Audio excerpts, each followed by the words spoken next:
And away we go. Good evening, everyone. Welcome to the Omega Files podcast. This is your host, Dr. Freedom, and we all have said, we have a very distinguished panel here again tonight. But this time we actually got to see the actual trailer they were going to put out today, not the one that was leaked out last night. And there's a lot of very obvious differences in this one. But let me start off with our newest member, Wes. Why don't you tell us a little bit about yourself, what you do, how long you've been a Whovian, and whatnot. All right. Well, as I mentioned earlier, I'm a part-time actor, and I have been a fan of Doctor Who since 2007 when I moved down here to Florida. And well, I became a fan of New Who. Then when I discovered Big Finish Audio, I became a fan of Classic Who, and I've slowly come to like pretty much all the classic Doctors, even if I haven't seen a lot of Hartnell and Troughton. All right, yeah, not a bad way to start out though, because once you get back into the old episodes and all that, there's some really good gems back there in the old age, the old days, and yeah. So especially with like Tom Baker and all that. Oh goodness, so there's just a mountain of stuff you haven't seen that you really enjoy. Actually, Tom Baker was one of the last Doctors I discovered, because I started out with Colin Baker, then went to Sylvester McCoy, then Peter Davison, Paul McGann, and then finally Tom Baker. All right, good. Okay, and also joining us tonight's Vil. Say hello. Hello. And AJ. Hey there, guys. And of course, Ross. Hey guys, how you all doing?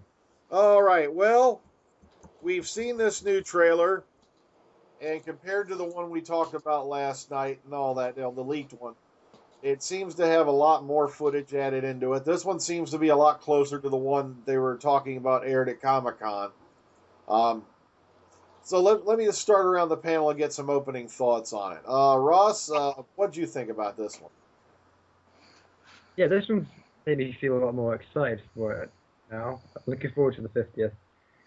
I think the material as shown just looks a lot better. And yeah, I'm just really impressed by it, actually. And I'm glad that they've actually released this trailer as well. So I think this is the Comic-Con one, I think. Yeah. It sounds exactly how it was transcripted, so yeah, I'm glad we get to see this one. So yeah, thumbs up for me. All right, AJ? Yeah, I like the trailer, the mixture between David Tennant and Matt Smith, where they're comparing their glasses and all that sort of stuff. Kind of comical moment when he says he doesn't like he redesigned the TARDIS. Sort of harkens back to the Three Doctors. It was cool. I liked it. Okay. Vil? I did enjoy the trailer, and I have to tell you, after being wowed by that trailer, I think that we're going to have an awesome 8th year anniversary of a new Doctor Who. Okay, and Wes? As I was watching it, I kept thinking to everything that was posted about it from the Comic-Con trailer, but it really made me excited to watch it. So I was still blown away by it. It was very well done. Okay, and just joining us, John Smith. All right, I'm just going around asking everybody their thoughts about their opening thoughts on the trailer we just watched. What did you think? Oh, I loved it. I thought it was really great. I didn't think it was the same as the Comic-Con trailer. I thought it was a little different. I remember the transcript was a little different. I had read it quick when it came out, but that trailer, I think it should make everyone excited. I'm excited to watch it. Okay, did anyone get a chance to freeze frame it a little bit, really break it down? I did a little bit, yeah. Okay, anyone, did see the John Smith's TARDIS? I mean, not John Smith's TARDIS, I mean, John Hurt's. Yes. Yeah, ready. Well, yeah. To be fair, he has gone by John Smith. I know. I got confused there because we just added in John Smith. But, I noticed the Hurt TARDIS seems to be almost the same as the one they used back in the first couple of seasons, but there's some very obvious differences. Yeah, there are clear differences. I think the floor is one of them, and then the central column itself has a different colour. Yeah, also Also, control oh, panel. sorry. Go ahead, AJ. I was going to say also the tubes in the middle of the time rotor, they're only half length like the one for Paul McGann. All right. So, yes, it's going to be really interesting to see what else they've done to that set to give, that TARDIS a little bit more, John Hurt thing. But, okay, so as we're watching this thing, I did like the Patrick Troughton reference, done by David Tennant. Anyone else catch that? Yeah, I thought it was I really called fun. that one. Especially the look that Matt Smith gave back to him. I see you. Yeah, I see you've done the TARDIS up a bit. I don't like it. Yeah. Got a kick out of that. Anything else anyone notice? I'm going to make this a jump ball, so whoever grabs it first, go ahead. The Time Lord guards, I saw quite a few of them. All right. Anyone else? Catch anything? Rassilon.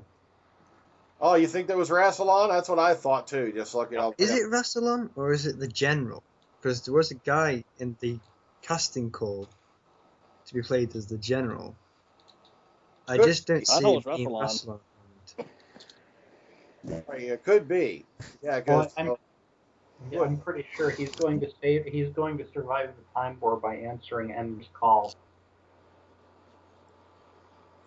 and then once again we come back to Rose Tyler and the glowing eyes deal. I wonder what's going on with her. Bad Wolf.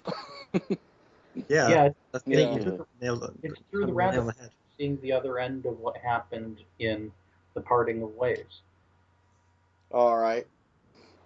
Okay, so beyond that, all right, let's go around again. I'm going to hop around the panel on this one. Some of they added some very interesting lines in here, and the ones said by John Hurt that seem to stick out most are about how great men are forged in fire, and I don't know. This seems to me like, I'm trying to find the proper way to word this. Like this doctor seems to be, maybe they are, heading towards the darker angle. Let's start with Ross and see if did you picked up on that. Yeah, and I think it fits perfectly for his character as well, because I think John Hurt pulls it off brilliantly. He's got that kind of voice, and I like how he says that metaphors and fire, but like I can't remember the exact quote, but he says something about the lesser men are the ones that start the flame. Yeah, I thought that's brilliant. I think those kind of lines that set that character up and sort of tells you a bit who the Doctor might actually be. Okay, AJ, you got any more on that? No, but I think any of the Doctors really have the potential of becoming dark when you think about it. They all have their own little moments where they sort of turn. Or they're the Seven. Okay. Yeah, so it's not much of a stretch, I guess. Or Bill, any more on that? I'd say that you guys really hit the nail on it. I can't really add anything to that. So I'll just leave it at that. And hold on for just one moment. Okay, Wes? What do you think of that quote? Well, I think that it's emphasizing how he's probably gonna. Well, I think shows at least that he's sort of just how dark he is as the Doctor, because while yes, all Doctors have had their dark moments, I think with this particular Doctor we're going to see more of it, and it's going to show. It's going to lead to the moment where he pretty much shows why he's not worthy of the name of the Doctor. All right, John Smith. Yeah, I'm not sure if it's going to be how dark he's going to be. Maybe show how more war towards war he is, but not. I don't know how dark they might go with him. Okay, and I'm just popping us along so I can. All right, and of course we have the Daleks. What appears to be Gallifrey, some kind of battle. Yeah, and then there's the General again. Now, from what we've seen on one of the casting calls, somebody claimed that they're playing an Arcadian refugee. Now, maybe this is not necessarily Gallifrey, but maybe one of the battles. Anyone? The fall of Arcadia. Yeah, the fall of Arcadia, maybe. Absolutely. Yeah, maybe it could possibly be. Yeah, definitely. Okay. So all right, let me take a look. Let me bring this a little bit further forward because there was something else I wanted to bring up and that's not popping into my head. Of course, the infamous, we have Alan Z, Geronimo, and the scenes from Trafalgar Square. All right. I'm sorry, I'm blanking out on you guys, ain't I? It's been such a wondrous 24 hours. We've gotten to finally see footage from this thing, and we've been sitting here talking about it for months. But now, finally, 2 weeks out, they introduce a trailer. Yes. It's just, I'm just a little bit nonplussed. It's such incredible stuff. Now, here's the big question. We've all seen instances in the past where the trailer turns out to be better than anything we see in the show. I don't know. Just based off what you've seen, do you think we might be looking at another one of these cases, or do you think we have yet more to come? Let's go around. I'll start with John Smith and go around the opposite way this time. No, I think there's going to be much more. I don't think any of the previous Doctor Who trailers have ever shown everything. Always left more to be had. So I'm pretty sure they've got more in there, more up their sleeve for us. Okay, Wes? Well, I know there's probably got to be a lot that they're not telling us about, but I really think it's going to shape up to be a great show overall. Okay. I'm excited about it. And Vil, you back with us yet? Okay, we'll skip over Vil for now. AJ? Yeah, I agree. There could be quite a bit more in the episode itself, but I'm still trying to wonder how they're going to fit all three sort of storylines into one 75-minute movie. Very true. It seems. Sorry, go ahead. Go. I thought you were done. I was just going to say it might be a bit rushed or even a bit slapdash. Okay, and Ross?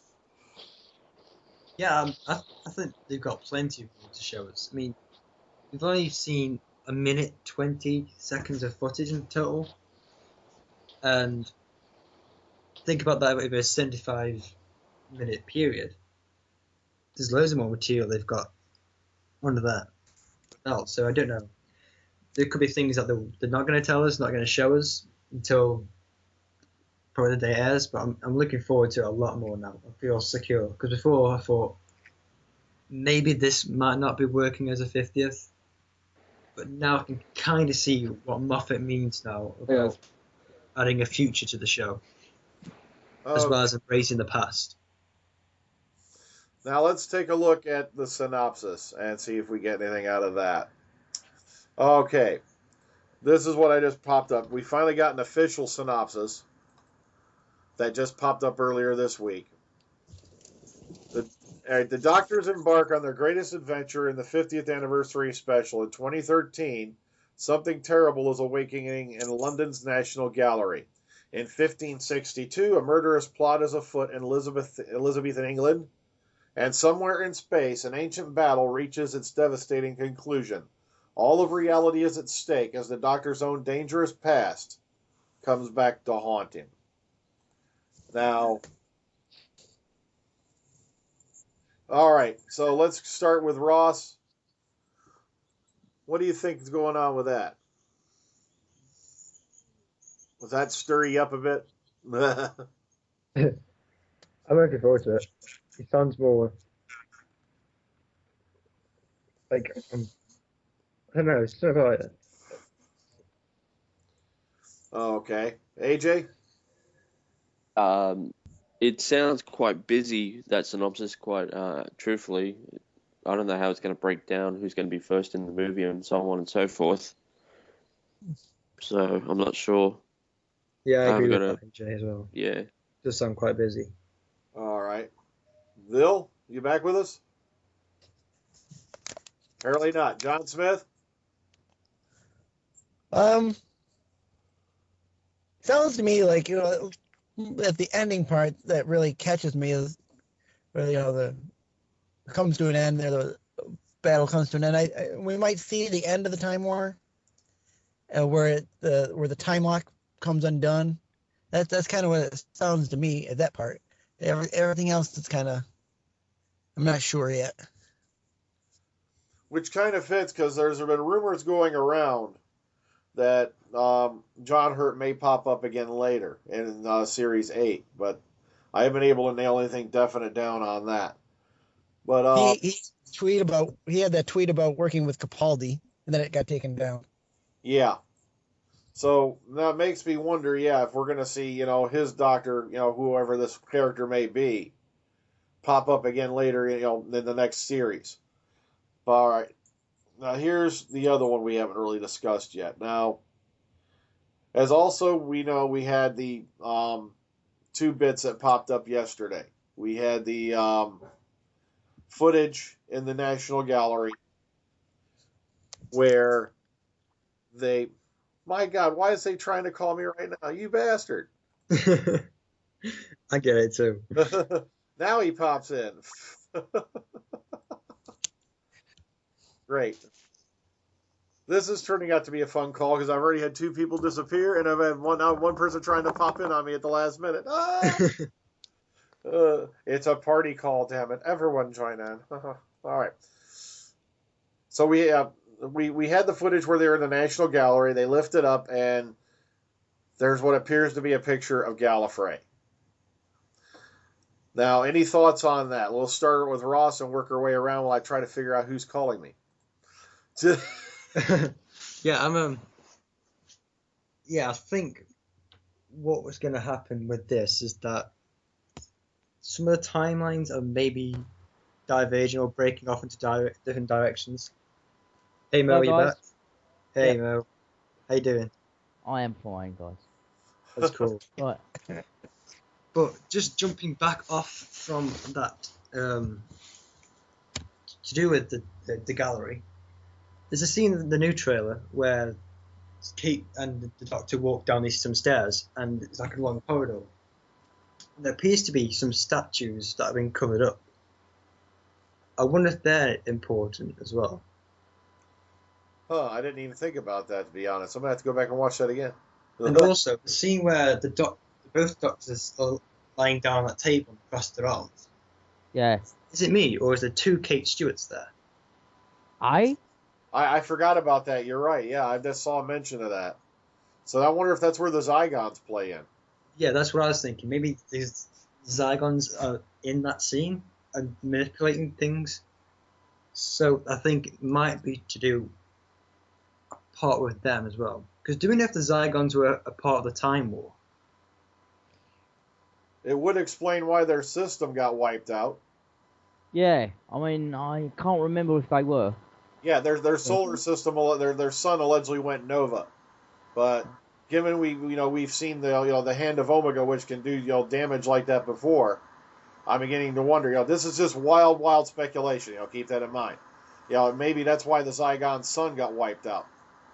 Yeah. Yeah, maybe. So that's mainly my view on the painting at the moment.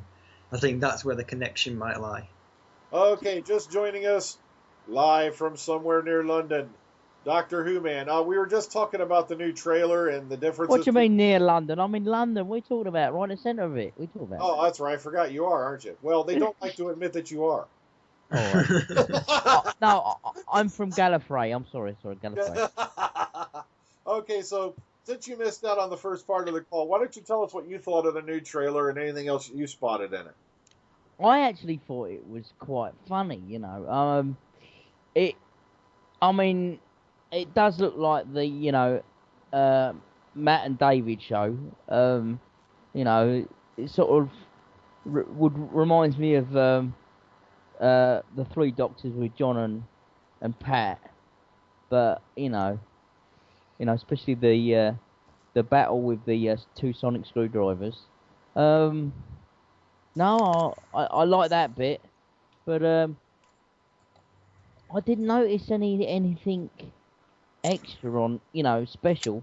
But what I did notice is what do you think of David Tennant nicking Patrick Troughton's famous line? Yeah, No, I you've had- love that. Yeah, Yeah. we brought that up a little bit earlier about the infamous "I don't like it" statement. Yeah. Yeah, yeah. I mean, how long before it was broadcast? After it was broadcast, you saw it, Freedom? I just actually saw it just before I made the call, about 15 minutes before. Okay, okay. So I haven't had a chance to sit here and really, break it down yet. Yeah, yeah. But it does look like a good epic, though. But let's hope for some more. But I just hope for some surprises. But as classic Doctor's wise. But I'm I'm not holding my breath. But Yeah. what do you think of it, John? You with us, John? Oh, yeah, I'm here. Sorry. And I like Doctor Who-Man is here. Oh, hello, Phil. Hello. How's it going? Oh, Phil's back. Oh, pretty good. We were talking about our favorite doctors earlier. Okay. Oh, right. Okay, who's your favourite Doctor then? Oh, well, all of us were saying that Colin Baker was just superb. I mean, we liked him even more than Tom, man. He was just badass. And, it just... Yeah, really right. liked me. Okay. I think he's been at the Herbals again. Yeah. Time in the Rani. Yeah. Yeah. But I'll tell you what, Kate O'Mara, played it well better than Bonnie Langford. I'll give her that. A lot more attractive. But yeah. I think it's gonna be like a Three Doctor sketch, but or maybe could Tom Baker be sort of like playing a First Doctor role as an advisor or whatever? When you put her up against Bonnie Langford, you might as well have put her up against Carrot Top. Yeah. Or Yahoo Serious. Yeah. No. Have you just thought, right? Just thought about going back to the 50th trailer. Do you think it could be that Matt and David are going to do the groundwork, and maybe Tom could be an advisor like the First Doctor? Yeah, that's what I'm hoping, because we brought this up last night, that it's funny how nobody has mentioned Tom Baker's name as not having been involved in this at all. And Or more importantly, Colin. yeah. Oh, don't worry about Colin. I think one good thing we can assume from this trailer in particular was, I think one of us brought it up yesterday about maybe David Tennant might outshine Matt Smith in the 50th. I think James brought it up, right? And I think from this trailer, I think Matt has the overall ground in a way. Yeah, because he's the current Doctor, so and he's Matt Smith's baby, so to speak. So it'd be unfair of him, being involved, but being not the the leader of, or the hero, so to speak. If you know what I mean. So yeah, but what do you think? Rose might. Do you reckon she'd be like a possessed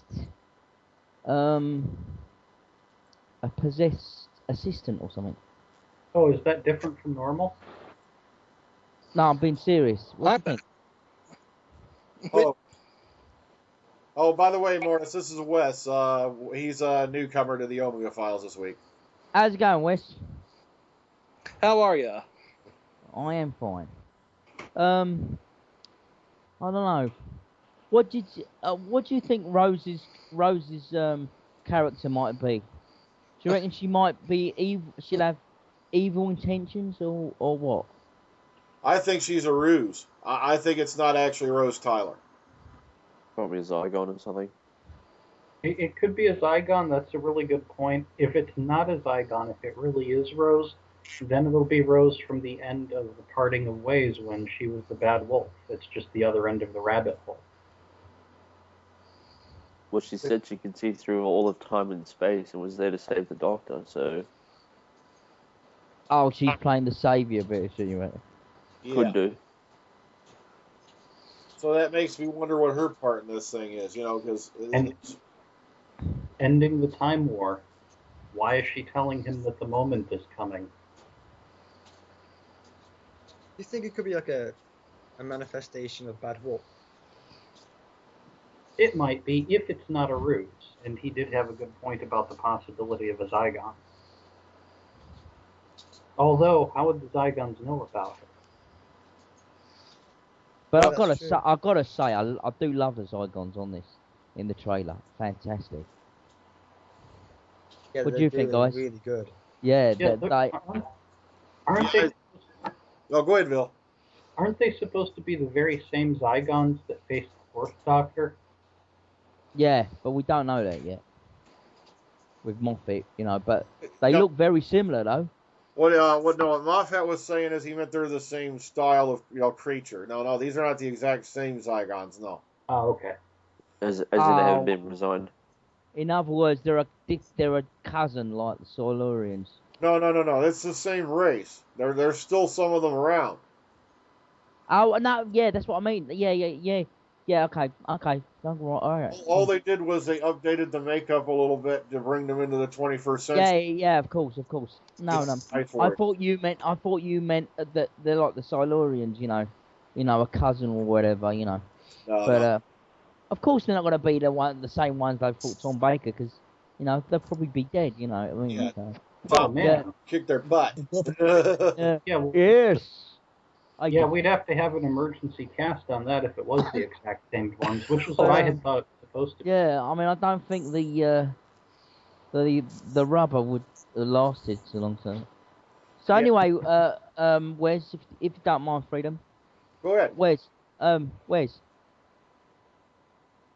So what did you guess?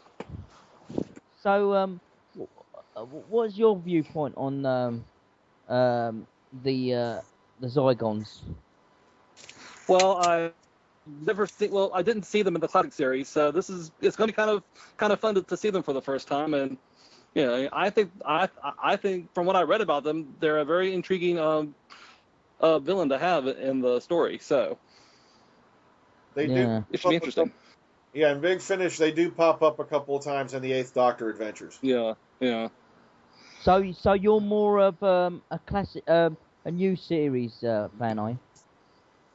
I became a fan because of the new series, and I really only discovered the classic series through Big Finish, and now that I have Netflix and Hulu and Amazon on video, I've been trying to watch. Yeah, I've been trying to watch the classic series and catch up somewhat.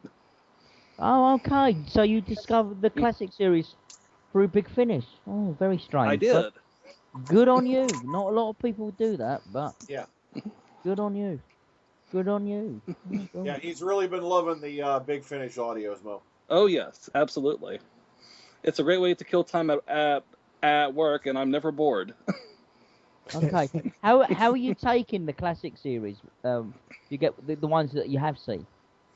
The ones I have seen, well, actually, I think they're quite good. I mean, I know some people talk about the production values and all that, but to me, when I look past that, they're usually been very solid story-wise. Okay. Yeah, can you name a few or one that you I really still say like? Colin Baker gets a bad rap. Yeah. Oh, yeah. See. Oh, well, I He's did a great doctor. Yeah. Which episode did you quite like? Your favourite of the classic Let's series? see. Oh, out of the classic series, well, obviously I like the Three Doctors. I liked Tomb of the Cybermen when I saw it. What was it, the Leisure Hive? The Leisure Hive, yeah. Yeah, I liked that one. I actually liked what's it, the one with Syl in it? Oh, Vengeance on Veros. Vengeance on Veros is one of my favorite episodes. You know, I'll tell you what. If you ever do listen, Moffat, which I've got a sense that you might do. I'll tell you what, right?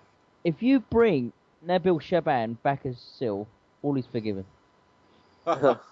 Seriously, honest to God, he would still work. You know what I mean? As a villain in the classic in the new series. What do you think, guys? Yeah. I think he would. Oh, yeah. Yeah. I would love to see him, and you know what? He'd be great against Capaldi, but it would have been hysterical to see Matt Smith react to him. Oh yeah. Yeah, but I think it'd have been more comedy with Smithy, with Matt Smith. Yeah, It would have been. It would. No doubt. Yeah. But yeah. Oh God. Okay. Now they did. All right. Now this is something that popped up earlier this week, and I wanted to bring this up before a panel. Good old Peter Davison was talking about companion relationships again and how he felt they've changed, since the new series started. Now, one thing I've noticed, between the old series and the new, do we really need to have the Doctor, canoodling with the companion more, or is it just, me? It just seems like the relationship between the Doctor and companion has gotten a way bit too serious lately. Oh, well, you know my opinion on that, man. So I'm gonna keep quiet. Let's start at the beginning. Ross, what do you think on that? I suppose so. It definitely with Rose. I don't think he felt like that with Martha as such. I thought Martha liked him more. Then Donna was like his best friend. Well, yeah. Is that Freema Martha, is she? Yeah, Freema. Yeah. No, Freema really didn't care. I think she didn't really care about the Doctor. I thought, well, not care, but she just wanted to go her own way all the time, really, I suppose. But that's what I liked about her, really, because she was more fearless than the others, Yeah. But I don't know. Okay, AJ. But I didn't think she fancied him, Ross. Okay, AJ, your thoughts on that?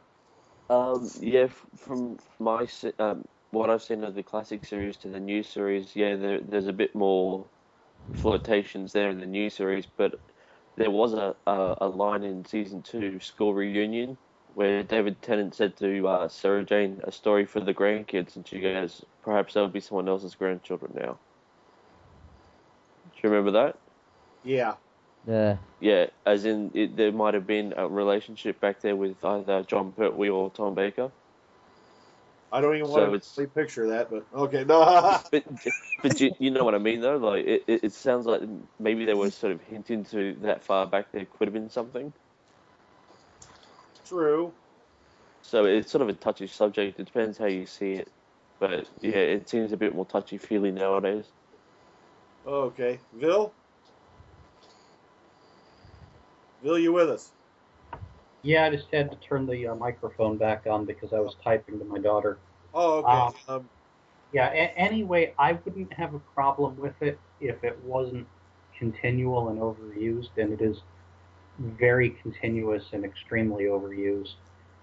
It's something that, it works in small doses, but once it starts to dominate the show, it turns from science fiction into a chick flick. Yeah, I can see where you're going there, definitely. Okay, Wes. Well, I think in the new series, it's become a bit of a plot device that they use. It's almost like almost all the new companions have felt some sort of strong attraction to the Doctor, and it does seem a little cheesy after a while. You go there long enough, and we'll find out how many Dalek tendrils Captain Jack has had. Oh, God. Oh no. Poor face of Poe. Still trying to figure that one out.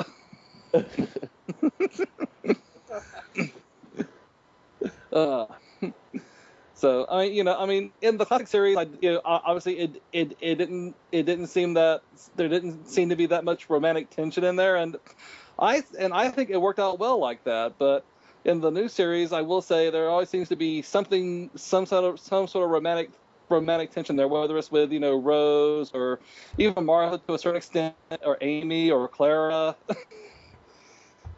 Alrighty. I'm sorry. Dalek Tendrils. Okay.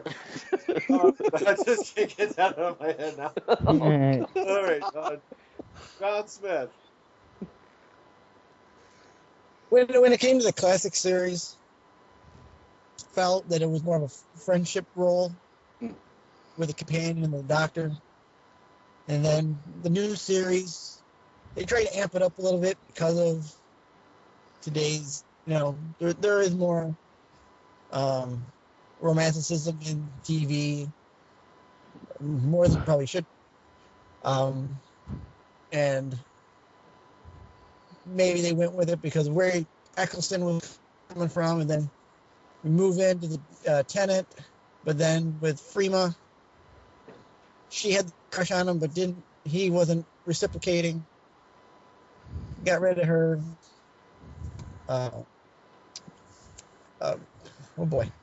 I didn't think she had a crush on him though. Yeah, I always referred to poor Mark. But he didn't, he wasn't putting it back, he had his mind still on Rose, but she, so he was kind of stonewalled, But I didn't feel she did have a crush on him, because that's what I liked about her, really. Yeah, I always felt Martha was the rebound companion. I was just going to say that she was the rebound. Yeah. Yeah. Okay. Now we already know Doctor Who-Man's thoughts on this subject. I mean, I could always. I mean, to be honest with you, we really need a woman's, sound on this, opinion on this, because it's a shame Lady Gallifrey's not on this podcast. She just walked through here, as I mentioned, Dalek Tendrils, and shot me a look you wouldn't believe. Because to be honest with you, I think, but the young girls like it. I mean, to be honest with you, I blame Paul McGann. I blame Paul McGann in the movie. If he hadn't complaining about now. if he hadn't kissed in the movie, I don't think we would have had the romance. That's not McGann's fault. It's the scriptwriter's fault. Yeah, that's what I mean. That's what I meant in the movie. He wanted to know what a woman's opinion was on the Doctor, companion relationship, as of late, Too much romance or not? When they start sparkling, I quit watching it. I concur. Sorry, what did you say, Ross? I don't know. I don't think that. I can see why you think that was the cause of it. But I think even if they didn't have a kiss in the TV movie and Russell T Davies still made the 2005 series, I think there still would have been a romance in there. Yeah, yeah, you are right, but it's just me, highlighting the Trailblazer. Shows nowadays, they need to stop putting romance in everything, because not everybody's into that crap. Yeah, I know. Like watching these chick flicks. I want to watch some of these guys get in here, do what they're supposed to do, kick some ass, and move on. Yeah. See, she was the last action hero type, you think? Yeah. Yeah, I want to see there's actually got some to them to make them actually do their jobs right and don't have to worry about these chicks hanging all over them. Yeah, the way that they're going next, they'll ask fucking Fabio to play, pardon my French, the Doctor. Sorry about F-bomb. The F-bomb. Yeah, sorry about the F-bomb there. Yeah, we got to stop doing that, guys, because I actually did get a slight complaint on that last one. So somebody, shall we say, had some spirits last night, and yeah. He wouldn't realize what he did. He apologized. Sorry out there in YouTube TV land. Don't worry, I always put a warning anyway, so they can't complain. So don't worry, one F-bomb, we can still keep our PG-13 rating according to the national movie things. Okay, all right. I know I arrived late, so what has anybody else noticed anything, or do you know anything extra about the 50th, Brian? I received the synopsis, but I'm not going to go into it till I get something more solid on it. Okay.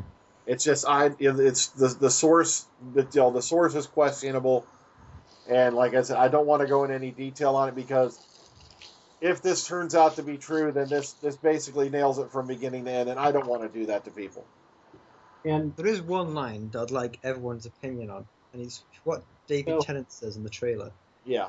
He says something like, "What are we all doing here?"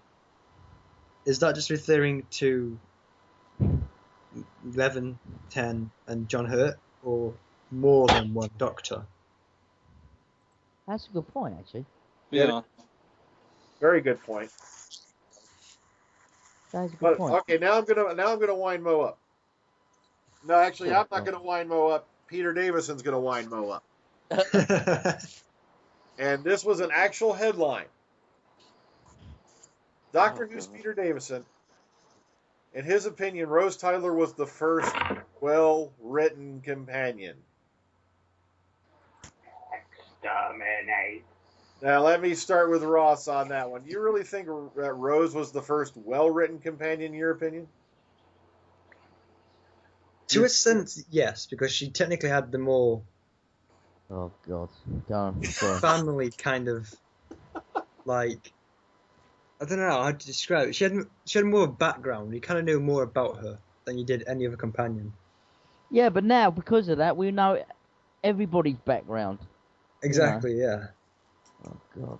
So I can see what he means by that, but there have been better companions and story-wise for them. So, and characters that have been well written. So, I just don't see what this big fuss has ever rose. I can see what he means by it, but I wouldn't say she is the best well-written companion.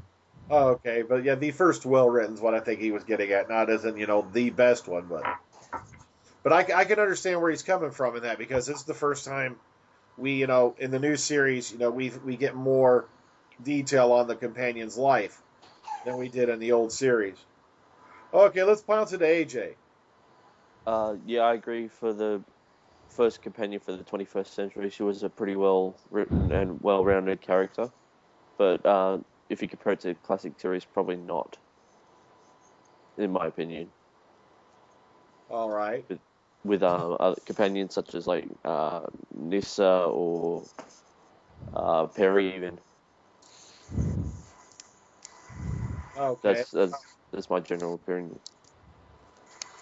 All right. Now we'll bounce it over to Vil. Still with us, Vil? No, I was having some troubles here with the connection. Oh, okay. Hold on. Hey, let me call you back in just a minute. Okay, we'll bounce it to Wes until you get back. Okay, well, I think out of the new series, Rose is probably, she's had probably some of the most face time out of the companions in the new series. So, yeah, she probably is one of the more well written from the new series in that regards. But I think out of all the companions, though, I know there's some from the classic series I personally prefer Rose. So, just my 2 cents. Okay, now that you're back with us, Vil, do you agree with Peter Davison? No, I really don't. I can see from where he's coming, though.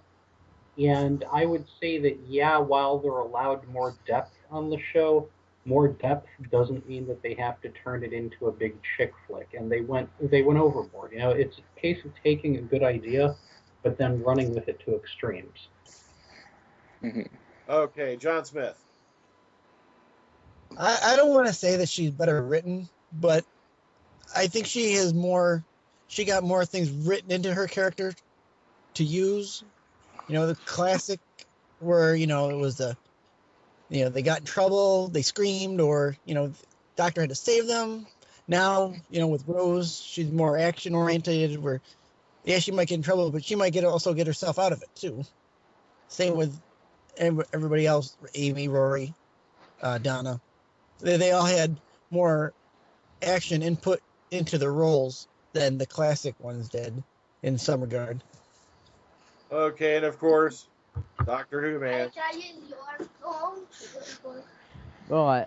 Oh, well, I've got to say, oh, she was great. She was the best thing ever.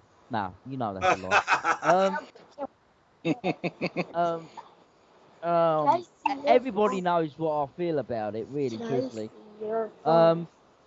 Really, truthfully, I think Vil really basically said it right. It's too extreme. And she's become, in a way, more powerful than the Doctor. If I'm making sense. Yeah, no, I've been noticing that lately, in the new series that the companion seems to have more to do with the story than the Doctor does sometimes. Yeah, yeah.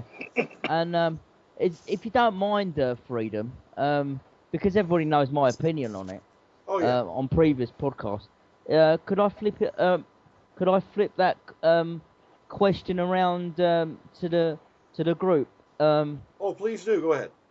I say, who do you think is one of your favourite assistants of the show of all time? Ross. I'll do it. Oh, all time. Oh, wait, you need like 2 back. Hang on a second, John. You got some stuff going on there. We can't hear everybody. Okay, good. He got it. Okay, go ahead, Ross. I don't know. That was a tricky one, I think, because I've not seen every sort of like story from the classic series, so I don't know what all their character goes to or anything. No, I mean the ones that you've seen, or the ones that, that's your favourite. It doesn't have to be a classic. My favourite one so far. Yeah. Is, I know you're gonna hate this one, but it's each Amy to their Pond. own, mate. Each to their own. Okay, he said the Amy word. Amy Pond. Okay. I think Amy Pond's sort of got that sort of character development that sort of fits what she meant as a companion, and what she meant overall as a story arc as well. So I think she kind of fits that category perfectly, I think, for a companion like this. AJ? For me, I think top one would be Jamie McCrimmon. That was a pretty cool companion. Did a lot of action stuff and all that. Okay. Yeah. Bill? Jamie McCrimmon's a really good one, but I think that because so many of the companions are chicks and we would expect more action out of a guy, while I definitely still rate him very highly, I'd put my favorite tying between the first Romana and Ace. And in particular, the reason that I pick Ace at all is not so much for all of the useful reasons that you get with Romana, but simply because Ace was also a breakaway from the scream and need the Doctor to save them from every little thing, but without going to the extreme that we're seeing with companions now. Okay. Wes? Well, actually, I was going to say Ace because anyone who could take down a Dalek with a baseball bat is okay in my book. But with the but from the audio adventures, I actually like Aramem from the Fifth Doctor range. Oh yes, I like Aramem. Yeah. Okay. Yes. Now, Wes, could you would you expand on that, because I'm sure there's not a lot of people listening to this has heard many of the. Okay. Well. Yeah, with Aramem, she had such a cool background being Egyptian royalty, Yeah. but I think she can she could play her nobility card when she needed to command respect. She still had sort of a vulnerable side to her also in the shows, and I think the scene in the one audio drama where she broke the guy's arm for touching her bottom. I remember that. Yeah. Yes. To me, to me, she was a well-rounded character, and I was actually sad when I listened to her last story with Big Finish. Yeah, that was in the Kingmaker story. Yeah. Thank you. Okay, John. You still with us, John? We're having some trouble with this call, Mo. Okay. He's gonna my try. old mate. What about you, Freedom Man? Okay, it's very, very difficult for me to choose, but I have to go with my first love, man. My very first companion I ever saw on screen, and that was the beautiful Liz Sladen. But like you, I can't discount also my other favorite, who I was introduced in the Pertwee era, Brigadier Lethbridge Stewart.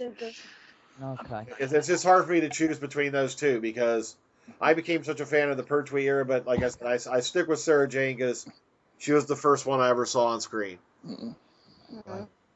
Okay, AJ, you back with us? Yeah, never left. AJ? Yeah, I never left. I mean, I'm not here. AJ. I mean John. John. John, you back with us? Okay, we'll pop back on him if he can. Okay. Okay. Well, I'm going to say, I mean, if I could I possibly pick three? Because I can't decide. Oh, well, you're the one who asked. It's your go. Well, it's your show, Freedom. It's not mine. Go. I gotta say, for the males, I gotta say, Fraser Hines. Purely for the fact is the camaraderie between him and Patrick Troughton was by far one of the best acting abilities between the two, between Patrick Troughton and Fraser Hines. But I actually thought it was only because Patrick Troughton was making him good, and I was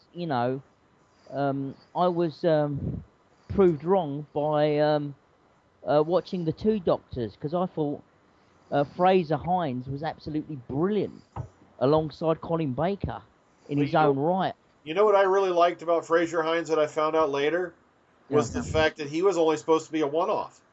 Really? Yeah, he was. Yeah. Yeah. Wow. And it was on Patrick Troughton's assistance that he said to Ennis Lloyd, "Look, can't we have him on the TARDIS?" In fact, they had what was the next one? Was it the Faceless Ones, or I can't remember which one it was, or the Moon Base, where they had to extend his lines because he had to steal from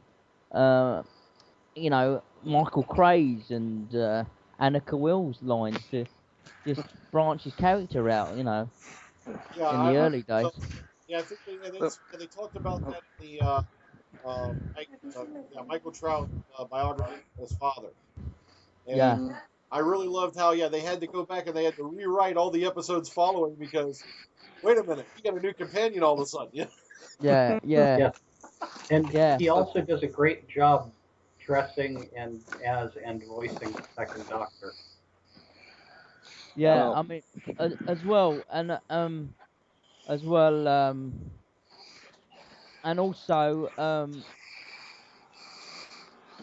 quickly, Is there a Zygon around here somewhere? Yeah. Yeah. I hear a Zygon. Probably. As well, and my other choice is Nicholas Courtney, because he's not really an assistant, but he was always there, and he was a great camaraderie between all the Doctors. He acted brilliantly, and that proves that he's a great actor that can adapt to every Doctor that he's acted with. Because even when he played a completely different character in the Dalek Master Plan called Brett Vine, he was still great. Oh, you know what I mean?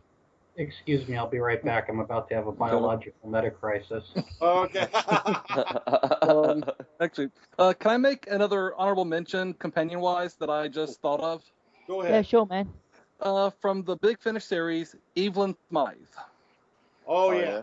Yes. Anybody who could put the Sixth Doctor in his place when he's being somewhat insufferable is okay in my book.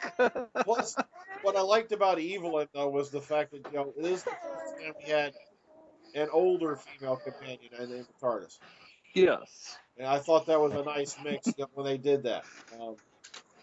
Plus, Karen Coco ran with her everywhere. Exactly. Plus, That was the cure for everything. plus, I love the fact that she keeps putting the Sixth Doctor in his place. Yeah. Yeah. Yeah, and I mean, going back to Nicholas Courtney, that's why I think he is, sadly, I think overlooked as an essential assistant nowadays by the younger crowd because people probably don't realise. I mean, it proves how great an actor. I mean, everybody I know who I've met from the Doctor Who crew has always said how great, how accommodating Nicholas Courtney was, to all the Doctors that he's appeared with, you know what I mean? Yeah. So, I did love the fact that they mentioned passing, in the series, though. yeah. I'm glad they at least did that much. I really wish he could have appeared in the series. Wes, is something going on over there? Trying to help my wife find her phone. Oh, okay. Yeah. Okay, and my final one, and I'm in two minds, but I'll have to plumb with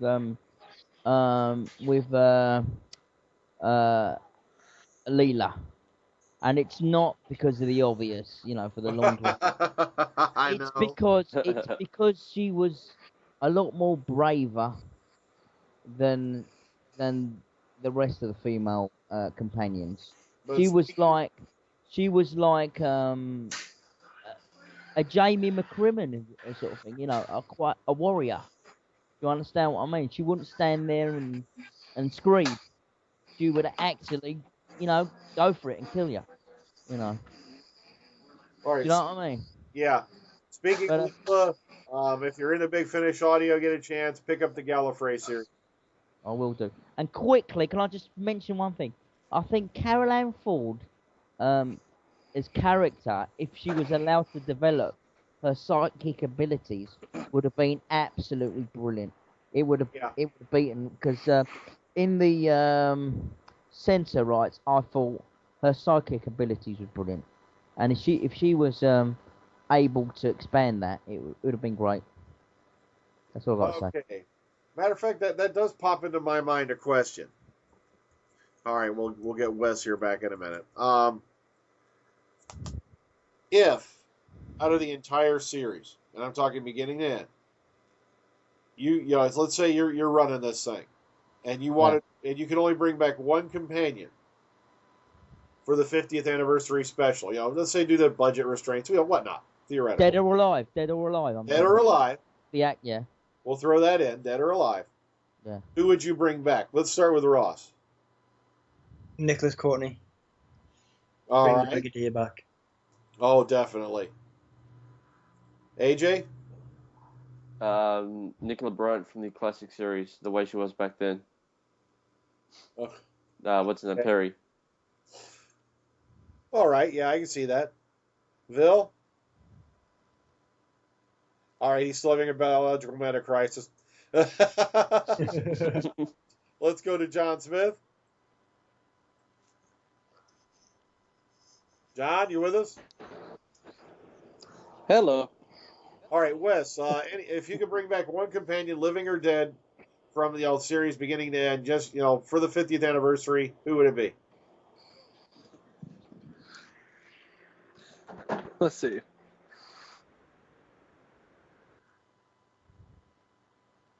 All right, Hello? I guess he's pondering it. Maybe he's having, we've even having some trouble with this Skype connection. John, you still with us? Okay, we lost John too. He went quiet. Everyone's going like flies. Here. Yeah, normally we don't have this much trouble with Skype. It doesn't happen all the time, but. Okay. Okay, and of course we know who Doctor Who Man would bring back. Oh, do you? Who do you think? Nicholas Courtney. Oh, apart from that, Fraser. I would actually bring Fraser Hines. Yeah. I would actually bring Fraser Hines. Okay. Because he proved himself to me. What a great actor and what fun he can be, you know, especially when I saw him in the Two Doctors. All right. Okay. Let's bounce back to Wes since he reappeared. Yes. John, can you mute your mic, please? Okay. Wes, any companion from the entirety of the whole series, living or dead, who would you bring back for the 50th? All right, we lost him again. John? Oh, damn. All right, Ville's back. Ville, who would you bring back? Sorry, guys. If I only had one choice, I would have to say Romana. Oh, wow. Yep. Which one? Which one? Well, since she has regenerated at least Romana 2, Lala Ward, not to mention, unfortunately, Okay, let's try this again. it would be kind of impossible to get the first one. Okay, can you repeat that, Ville? We lost you there for a second. Yeah, I was saying that unfortunately it would be extremely difficult to get the first Romana, and then there's the fact that she's regenerated over the series, whereas with the second Romana and E-Space, we have an excuse for her to be alive. True. Plus, by the way, Gallifrey Series 6, you meet Romana 3, but... Yeah. Julia. Well, in all fairness, I have yet to listen to the Gallifrey series. It is something that I plan to check out, but... Don't worry, I won't say under what circumstances, so that way you ain't gonna get spoiled. Okay, cool. Okay. Yeah, she's played by Juliet Landau, by the way, Martin Landau's daughter. Oh, wow. Yeah. All right, Wes, companion, and Living Dead, the whole series, you can bring it back for the 50th. Who would it be? Tough one. I think it would be kind of cool to bring Susan back. That's probably because I listened to an Earthly Child audio drama, but I think I would like to see her back just to get some some closure as to her story. If that makes any sense. Okay, John, you still with us?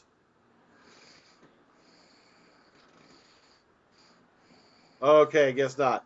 Okay, I'm going to agree with Wes on that one. I would have really loved to have seen Susan Foreman back for this one. Because it's been 50 years, and I think they should have some closure on that storyline.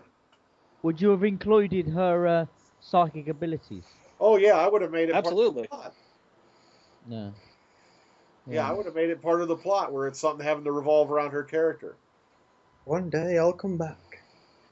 Yeah. Let's finally resolve that, please. I do have to give an honorable mention to Ace, though. I would love to see Ace. So. Go on, do it, Brian. What? You know, the Ace. Ace!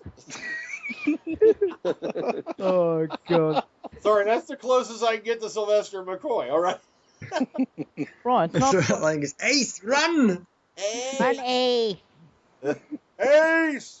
If we live like animals, we'll die like animals. Oh, no. Let's not get into that whole discussion again. Oh, that's right. If we live like animals, we would die like animals and become animals. Sorry, guys. No. That's the Doctor if Patrick Troughton had gotten his way and made him Alibaba. No, believe it or not, he did. He wanted to do the Doctor in blackface, wearing a turban and a beard. Yeah. And they wouldn't let him. Because he so feared being typecast that he wanted to disguise himself to play the Doctor. Okay. Can I ask another question? Oh, sure. Go right on ahead. Right, okay. And this goes out for you all. Right, and also, Brian, and you know what this is. You know the Georgia Moffat character? Oh, yeah, the Doctor's daughter. Right, yeah, Jenny, right? Right, yeah, right. Yeah. Now, Doctor can only regenerate 12 times, isn't he?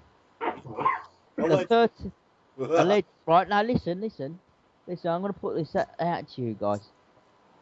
Right, now, I think it's Peter Capaldi, after he cocks it, say for instance, That's it. The Doctor's dead.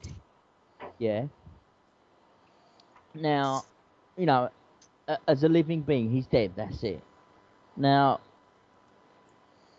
couldn't Jenny technically be the Doctor because she is him?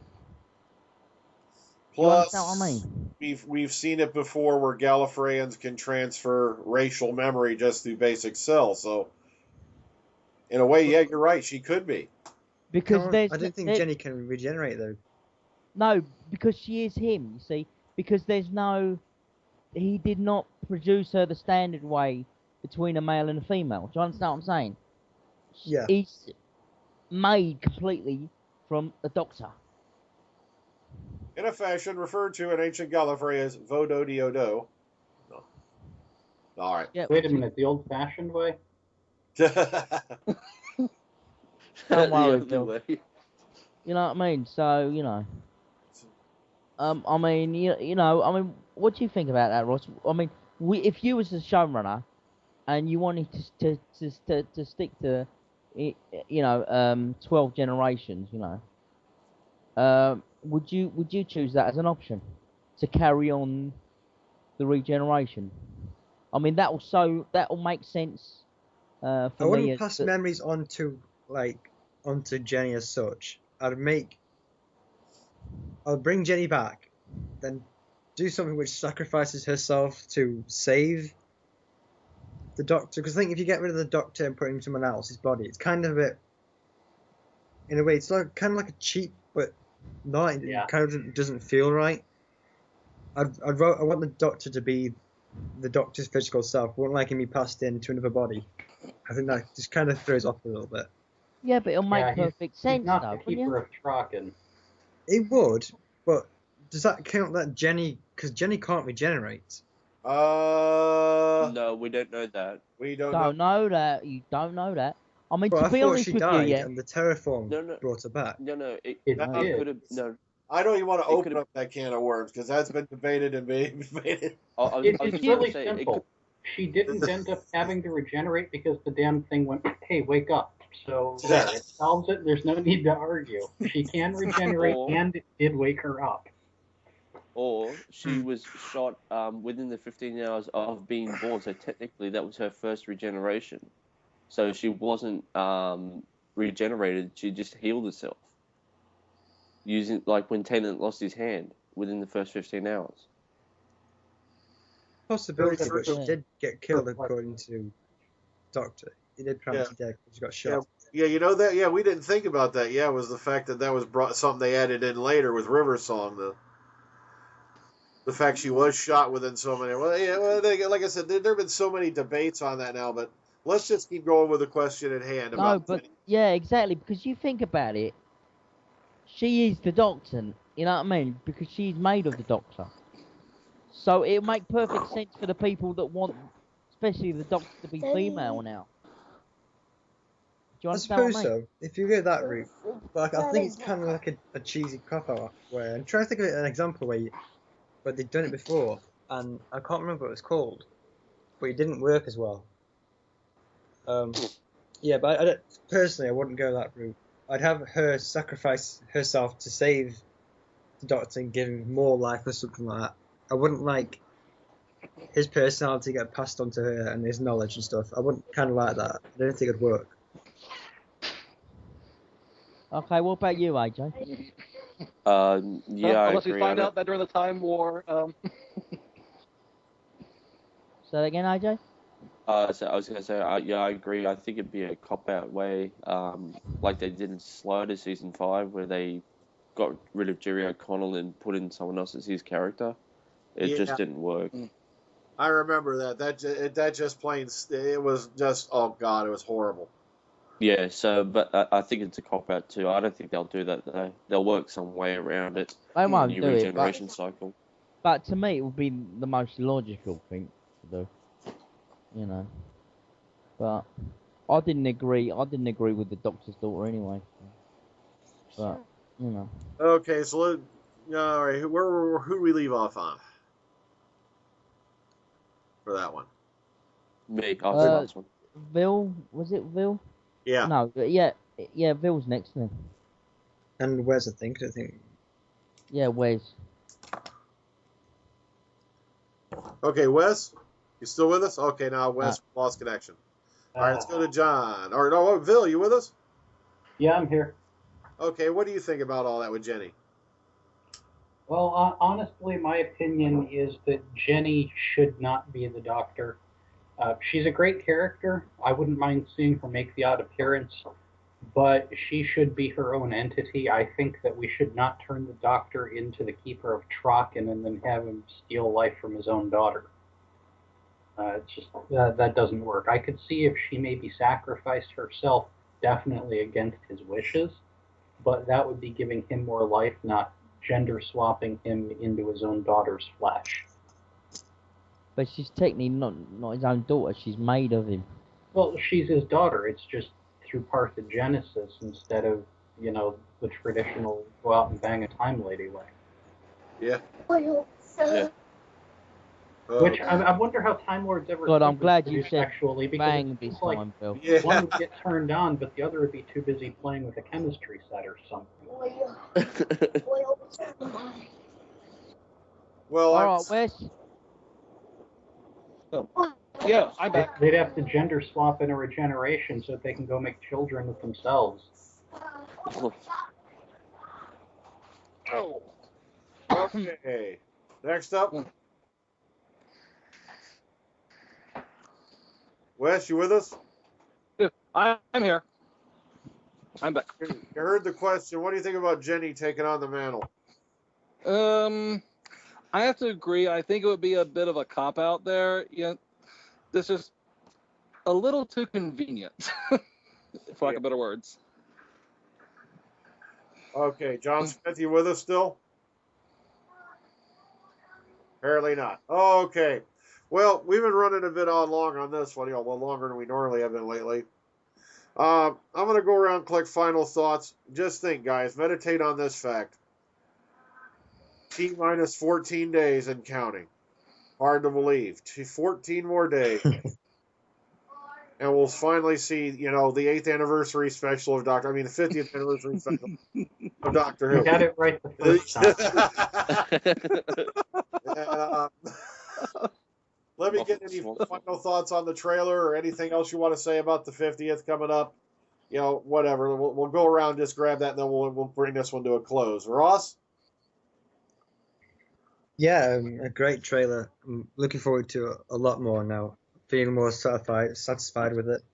Okay. Yeah, I'm just looking forward to it now. All right. AJ? Yeah, I agree. It was an awesome trailer. I'm definitely looking forward to it. I'm going to see it in 3D at the cinemas, so yeah. Oh, by the way, AJ. Yes. If you don't mind me, how much are the tickets for that? Over here, they're $25 a pop. Oh, that's not bad. $25. A normal 3D movie's about $19, give or take. Yeah, that's not. It's the same here. It's about 10 quid. Yeah. Okay, Bill? Wow. The 8th anniversary of New Who. I've been waiting so long for this. I think as far as, not an anniversary, it will probably be a great episode. But unless they have really somehow managed to pull the wool over our eyes, which I seriously doubt at this point, and the classic Doctors are actually in there in some fashion that is more than just a walk-on for 2 seconds, then it's an anniversary of New Who, and it's a slap in the face of 50 years of a great tradition. This wouldn't be here if it wasn't for all of that. And I'm looking forward to hanging out with my friends that day and seeing it with them. I'm not really truly looking forward to the special like I should be able to. Okay, Wes? Well, the trailer was amazing, and it does have me looking forward to seeing it. I am, if the classic Doctors aren't there in some way, I probably am going to be disappointed. And worst case scenario, it's a great prequel for 2 years from now when they do probably the 4 or 5 Doctors. All right. And John Smith, I think are you still with us, John, at all? Yeah, I'm back now. Sorry about that, guys. I got tasks, but As far as the trailer goes, I'm looking forward to it. I'll be seeing it on TV, and then I'll be seeing it on Monday in the theater in 3D. So I'm looking forward to that.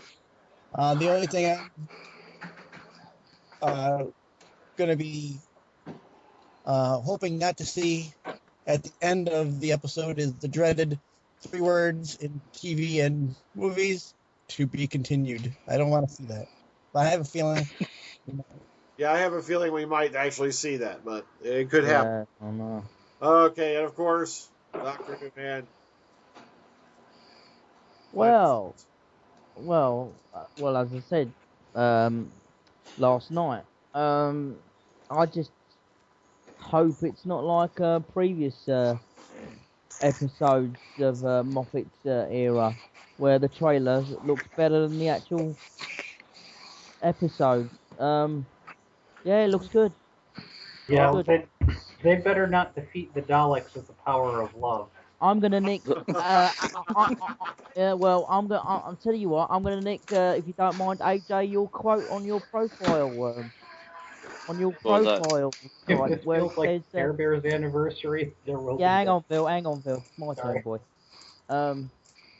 Well, I'm gonna nick your profile speech where you say, what was it you say? You better not mess this one up, Moffat. Yeah.